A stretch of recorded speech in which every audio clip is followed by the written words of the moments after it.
My go-kart tires are absolutely shot, and it's time to replace them with a free set.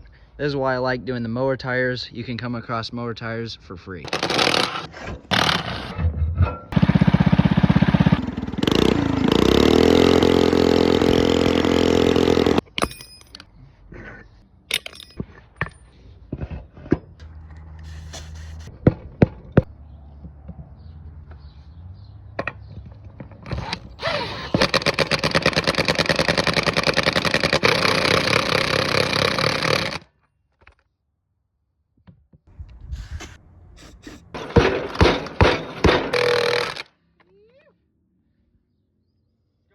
These old tires are 20 inches and these new ones are 18 inches. Therefore, these have a higher top end speed and these ones are gonna accelerate better. Tires are mounted up. I actually like how they look. The go-kart does have a little bit of a lean, but it's fine.